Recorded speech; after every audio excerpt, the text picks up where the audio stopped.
Now we'll have a look at the SmartGantt view. Firstly, make sure that your projects pane is visible by clicking the arrow at the top of the projects pane. Make sure that your sample workbook is open. If not, select the Acumen Fuse icon and choose File, Open Sample Workbook. All of the linked files for Sample Workbook will be loaded into Acumen Fuse. In the left-hand panel, highlight 6-month update. The SmartGantt view allows us to customize the display characteristics of our Gantt chart. Each Gantt activity bar can show up to 2 bars that can be assigned with its own dataset of dates. The top bar shows scheduled, critical and non-critical dates, and the bottom bar shows late, critical and non-critical dates. The scheduled or late dates for each bar can be configured to show scheduled, which is the default, early, late, baseline, original or probabilistic dates. Next, for each bar we can show color, either critical or non-critical. The color options for the schedules are critical or non-critical, which is the default, schedule quality, historical performance, metrics, field and advisor. Then the color options for risk inputs are duration uncertainty or cost uncertainty. For risk inputs we have criticality, duration contribution and risk range factor. Risk inputs and outputs will be covered in another course, Deltek Acumen Risk. Lastly, for acceleration we have calibration. This will be covered in Deltek Acumen 360. For each set of bars, we can elect to show or hide progress. Finally, for each set of bars, we can elect to show or hide float. We have a further set of SmartGantt configuration options. Click on the little arrow at the bottom right of the Activities cluster. This will open the SmartGantt configuration window. Here you can set the parameters for the top and bottom bars, colors and dates, as well as filter criteria. Any risk data will be grayed out until a risk analysis has been carried out. I will not be covering the SmartGantt configuration. I usually accept the default settings. Now we'll work through an example for customizing the SmartGantt view. In the left-hand panel, highlight 6-month update, and you'll note the corresponding data in the Activities panel. Then, click the plus sign just to the left of the top WBS element to open the display by 1 level. Click on the SmartGantt pull-down menu, then select the top bar. Click on Dates and make sure that the schedule is checked. Click Color and make sure that critical/non-critical is checked. Click Display Float for the top bar. Now select the bottom bar from the SmartGantt pull-down. Click on Dates and then select Early. Change the color to Schedule Quality. Then show the float on the bottom bar. Now, at this first level, we will only be displaying our Gantt summary bars.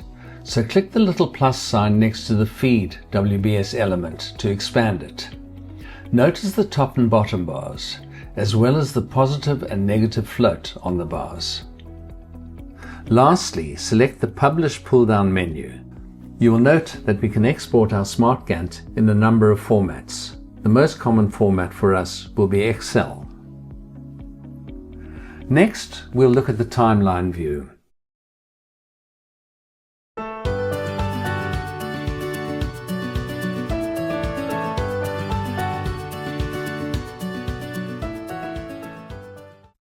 Now we're going to look at our options in the timeline view. Make sure that your sample workbook is open. If not, select the Acumen Fuse icon and choose File, Open Sample Workbook. All of the linked files for Sample Workbook will be loaded into Acumen Fuse. The timeline view enables us to display and compare projects and snapshots in single timeline formats. Each project or snapshot will be displayed individually. Once we have loaded our Sample Workbook, click on the top half of the Timeline View button. It is very likely that you'll be faced with a blank Activities panel. This is because no activities have been selected. We must first go to our Activities view and select activities or groups of activities to display. Before we do this, click on the bottom half of the Timeline View button. This will bring up a drop-down menu for configuring our timeline display.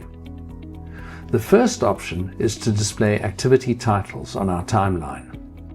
Note that titles will always be displayed on our parent project. In our case, it will be the initial plan. We can elect to show or hide activity titles on snapshots or scenarios.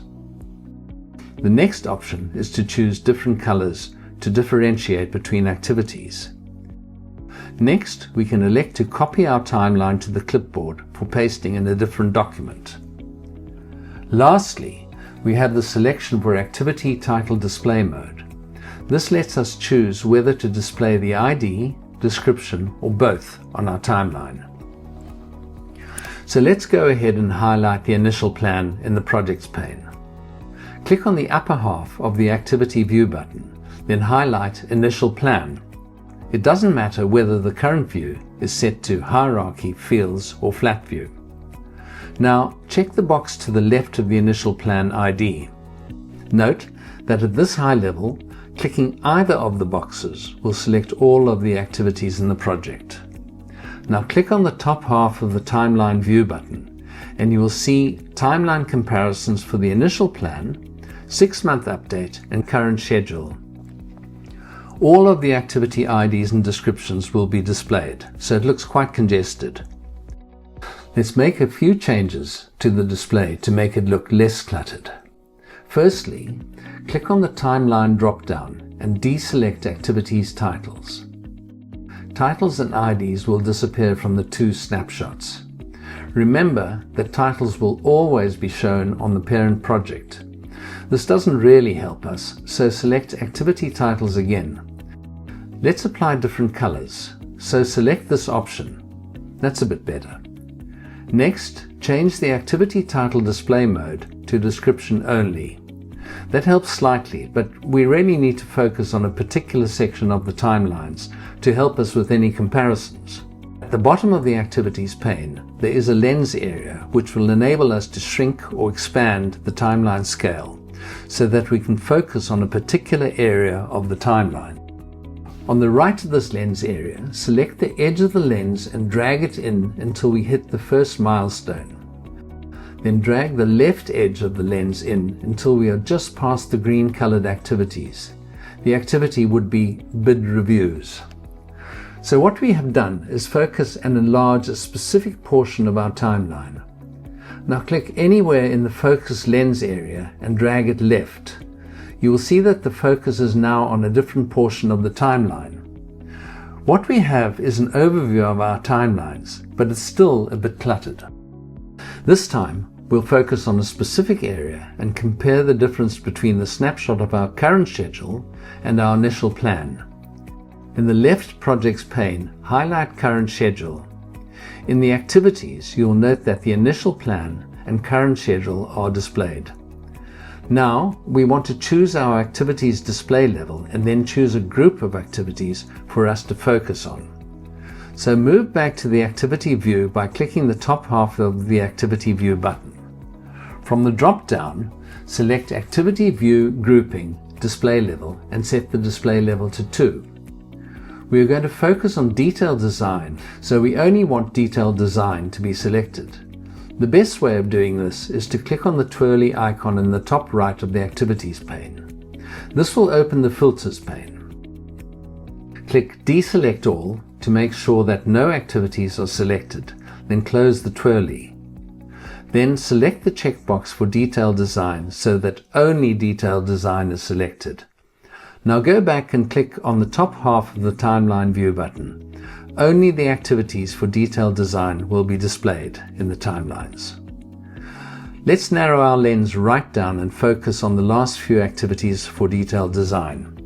If we hover our mouse over Electrical in the initial plan, we will see that the activity was due to start on the 22nd of November and finish on the 24th of January, a duration of 45 days. Now, if we hover our mouse over electrical for the current schedule, we will note that the activity is in progress and is only due to complete on the 30th of April, so this activity has slipped out. Let's narrow our timeline view down even further. Click on the Activity View button and deselect the checkbox for Detailed Design. This time, select Interfaces Only, then return to the timeline view. In this case, we will see that the duration of the current interface's activity and activity start date for current schedule has also slipped. Return to the Activities view, then click on the twirly icon for the filters and click Deselect All so that all activities are displayed. Close the twirly. In the following lesson, we'll learn how to create, edit, and export project scenarios.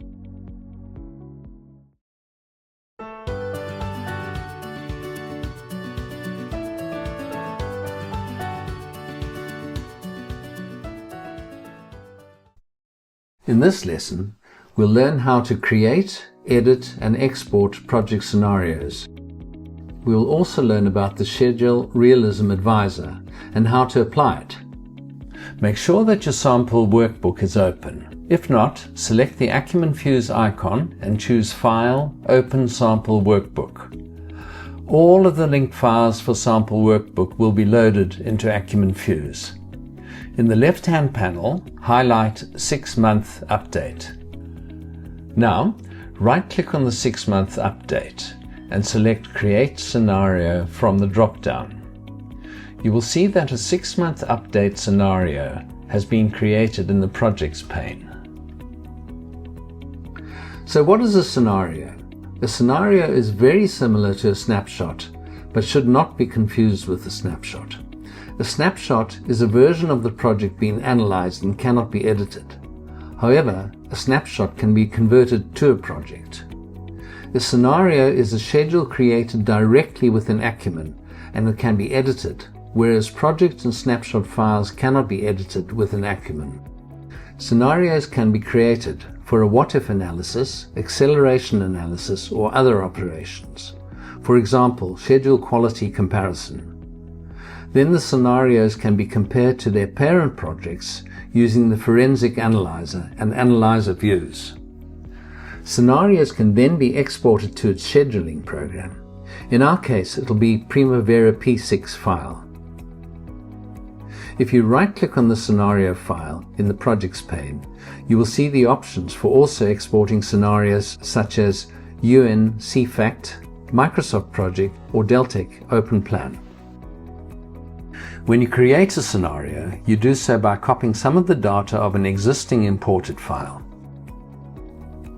All schedule information, cost information, hierarchy, duration uncertainty, and risk information will. If you look at the lower pane of the Activities window, the following tabs will contain data that can be edited: General, Status, Relationships, Duration uncertainty, Costs, Risk events, even if they have been assigned. For now, we'll delete the scenario that we've just created. So right-click on the scenario file and select Delete from the drop-down. Confirm by clicking Yes to delete the scenario. Now in the left-hand Projects pane, we have our sample workbook with the initial plan and 2 snapshots. To create a scenario, in the Project panel, select the project or snapshot you wish to use. So let's select Initial Plan. In the top menu, click Scenario Calibration to bring up the drop-down menu. Select Create Scenario, and you will note that a new scenario file has been created under the parent file. It will be named Initial Plan Scenario. Now remember that this scenario has been created within Acumen, so we will be able to edit it if we wish. Then we can export the file to Primavera P6 or compare it with the parent project or snapshot. So let's just right-click on the scenario file and select Delete from the drop-down. Confirm by clicking Yes to delete the scenario. Now let's quickly run through a scenario exercise. In the Project pane, highlight the 6-month update. In the top menu, click the button for Scenario Calibration. From the drop-down, click Scenario and note that the 6-month update scenario has been created in the Projects pane. Note that you could also create your scenario by right-clicking the 6-month update and selecting Create Scenario from the drop-down. Make sure that our new scenario is highlighted. In the top menu, click the bottom half of the activity view to bring up the drop-down menu. Select Grouping, Group by Hierarchy, WBS. Then select Grouping, Display Level and set the display level to 2. In the Activities pane, click the plus sign on the left of Manufacturing to expand the WBS. Then click the plus sign next to Offshore to expand the Offshore WBS element. Highlight the activity for Phase 5. Then make sure that the bottom activity pane is open. Click the twirly to open it if required. In the bottom pane, click the General and Status tabs to confirm the activity details, durations, and dates. Next, select the Relationship tab, and you will note that 0410 Phase 5 has no successors. Let's add a successor to Phase 5. We'll add 0600 Preliminaries as the successor. In the bottom right-hand Successors window, click Add, then click on the pull-down menu for Activity. From the list, select 0600 Preliminaries. Now we have added a successor. Now highlight Activity 0520 Phase 1, and you'll note that it has lags for both of its predecessor and successor. Let's change the predecessor lag for 0350 Bid Review to 5 days and the lag for successor 0510 Phase 2 to 20 days. You'll see the live changes on our scenario. We will be covering scenarios later again in the course, so in the project pane, right-click on the scenario we've just created and select Delete. Confirm by selecting Yes to delete the scenario. In the following lesson, we're going to look at the Schedule Realism Advisor.